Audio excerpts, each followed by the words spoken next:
O presidente da Rússia, Vladimir Putin, ofereceu à Ucrânia uma proposta que acaba sendo não só para ela, mas para vários envolvidos no conflito do leste europeu. Retomar as negociações de paz de forma direta em Istambul. A escolha da cidade turca não foi sem motivo. Foram exatamente em Istambul que russos e ucranianos chegaram a um documento base que abria as portas para o fim do conflito atual, ainda em 2022.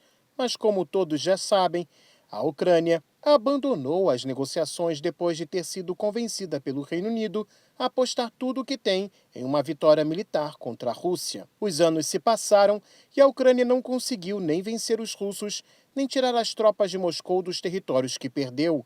Muitas coisas foram dadas a Kiev: dinheiro, ajuda política e diplomática, aviões, tanques blindados, peças de artilharia, mísseis, drones, munição, muitas informações de inteligência, treinamento e milhares de estrangeiros, muitos ex-militares de países da OTAN, foram à Ucrânia sob o rótulo de voluntários. Algumas operações militares ucranianas foram até nos detalhes planejadas por generais da OTAN, como documentos recentemente vazados apontaram.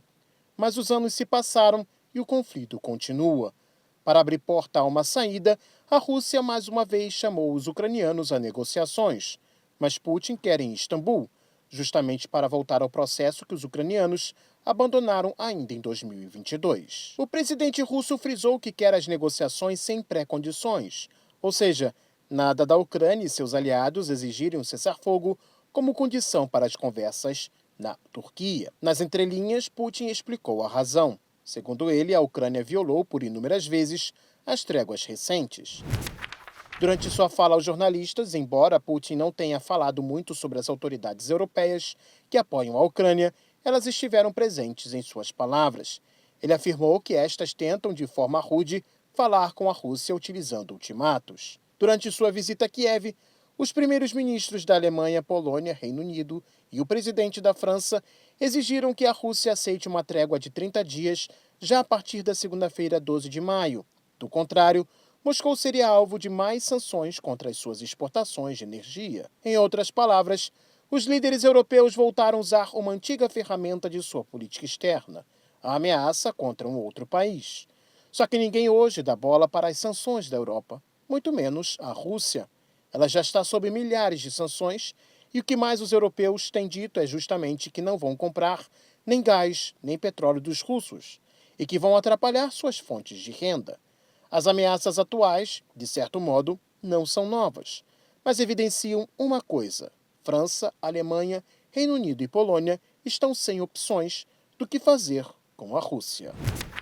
Só que pouco depois das ameaças europeias, veio a proposta de negociações de Putin. Se por um lado os europeus esperavam uma declaração com tom ameaçador vinda do Kremlin, por outro, o presidente russo veio falando sobre paz, mas não do jeito que os europeus querem.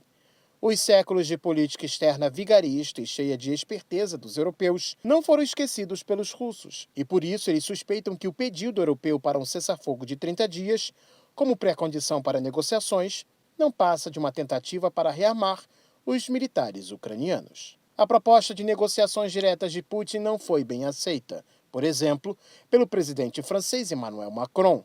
Este disse que ela não é o suficiente, só que ao rejeitar a proposta de Putin, Macron acaba ficando em uma situação difícil.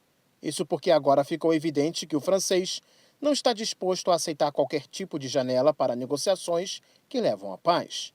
E é exatamente por isso que a proposta de Putin revelou a verdadeira intenção dos líderes europeus. Eles não querem acabar com o conflito. Ao mesmo tempo, eles entendem perfeitamente que depois de 3 anos de conflito ficou claro que a Ucrânia não possui condições reais de vencer no campo de batalha.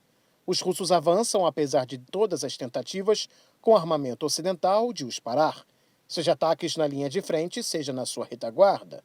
Por outro lado, nem Paris, nem Berlim, nem Londres, nem Varsóvia sabem ao certo o que fazer para evitar a confissão de uma derrota. Os líderes europeus tentam puxar os Estados Unidos para a sua posição sobre o conflito, mas Trump já expressou total apoio à proposta de Moscou de negociações diretas com a Ucrânia em Istambul.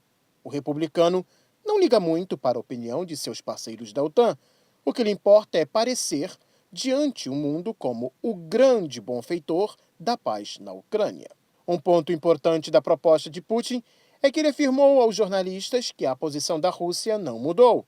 Contudo, as negociações em Istambul vão ter que levar em consideração um fator especial: a realidade na zona de combate, ou seja, a Ucrânia terá que reconhecer a perda de territórios. Nas condições dos combates atuais, principalmente após a derrota da Ucrânia na região russa de Kursk, ficou claro que os russos não estão só em condições de fazer exigências no campo diplomático, mas também de decidir aonde querem que sejam realizadas as negociações, pois no mundo da diplomacia, o lado que está vencendo é quem decide onde quer assinar um acordo de conclusão das hostilidades.